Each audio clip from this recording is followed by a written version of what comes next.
The objective of Partners for Resilience is to strengthen resilience by reducing the impact of natural hazards on the livelihoods of vulnerable communities. The first step in any such initiative is risk assessment.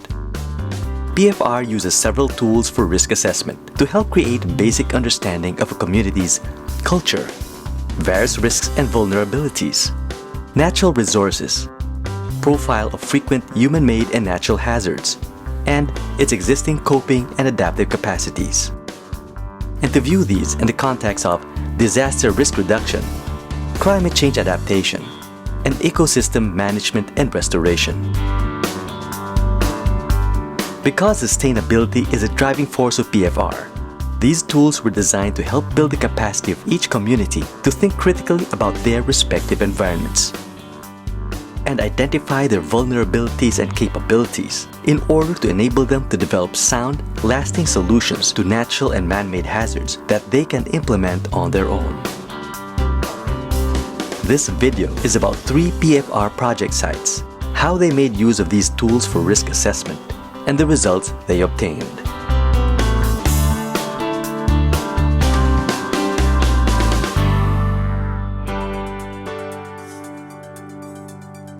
Surigao del Norte is a province in southern Philippines with a number of coastal communities that are prone to flooding, storm surges, and tsunamis.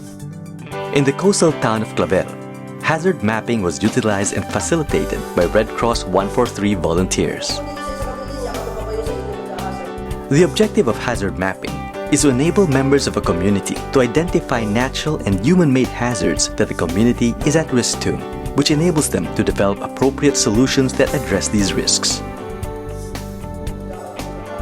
During the hazard mapping activity in Clavel, locals and leaders of the community were invited to the activity. Participants were divided into 2 groups. The first, consisting of community elders, was assigned to draw a map of the town from 30 years earlier. The second group, made up of younger members, was tasked to draw the current map. When both maps were finished, participants were asked to identify the natural hazards that occur in every part of the map and to mark this on a transparent overlay. The groups then discussed and presented their findings. In almost all cases, the participants could clearly see where the hazard profile of the community was changing over time with respect to trend, scale, and frequency. Through the process of hazard mapping, participants realized that their community was coming under increasing risk due to the deterioration of the mangroves around the community. The participants then came up with a recommendation of doing a mangrove area management program. Dahil sa assessment namin, nalaman namin noon na hazard mapping succeeded in helping the residents of Barangay Tayaga in Clavel identify their vulnerabilities. Sa the residents are now able to determine proper courses of action that help minimize the risk and benefit the entire community. Pambabag sa mga malaking alon na darating dito sa aming sitio sa Bang.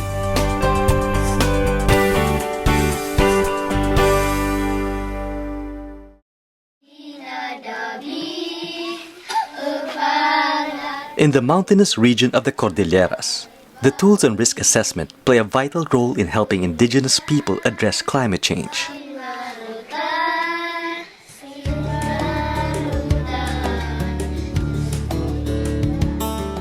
The Ibaloy, one of the major ethno-linguistic groups in the town of Bocod, have inhabited the mountains of Benguet since time immemorial.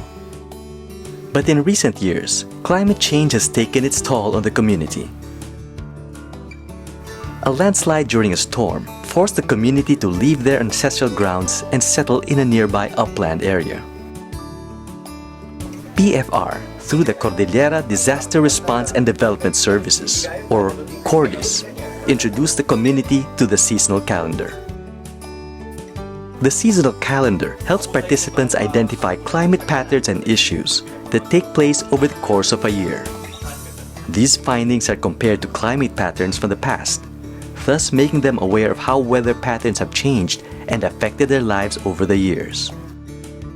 The target users of the seasonal calendar tool are the locals and leaders of the partner community. The participants were divided into two groups. The first, made up of senior members of the community, listed down a typical calendar of events that happened during the course of a year from 30 years ago. The second group, made up of younger participants, listed down a schedule of events for the current calendar year. Through the use of colors and itemized calendars, each group identified the frequency of each phenomenon that occurred in the community and made comparisons with the previous seasons. Some of the topics discussed were climate patterns, number of harvests in a planting season, and community diseases.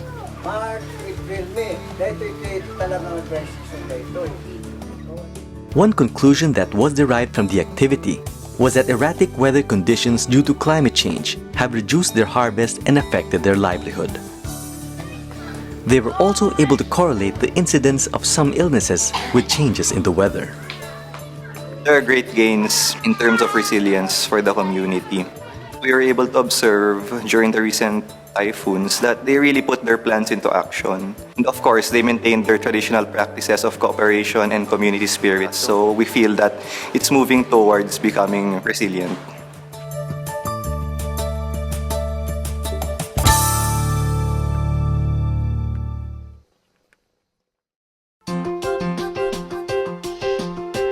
Darat Pantai is a coastal village in the Sika district of Flores Island, Indonesia.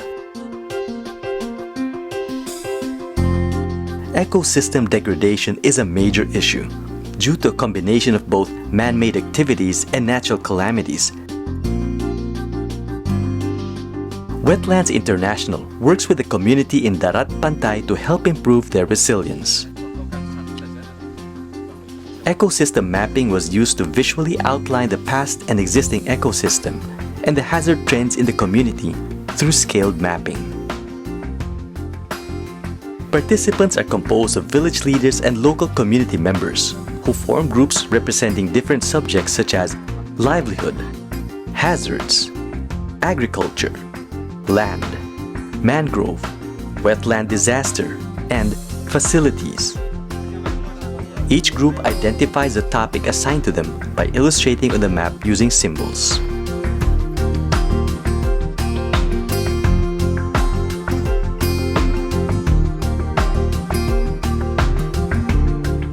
The results help the locals identify hazard trends of past and present generations and how the ecosystem can serve as a natural buffer to the effects of climate change.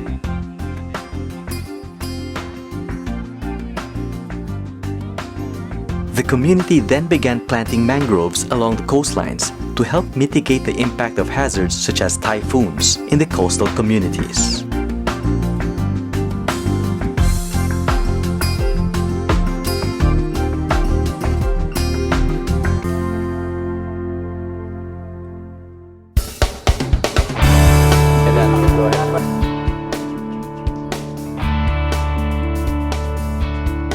In all three communities, the tools on risk assessment have proven to be an effective first step in building sustainable, resilient communities.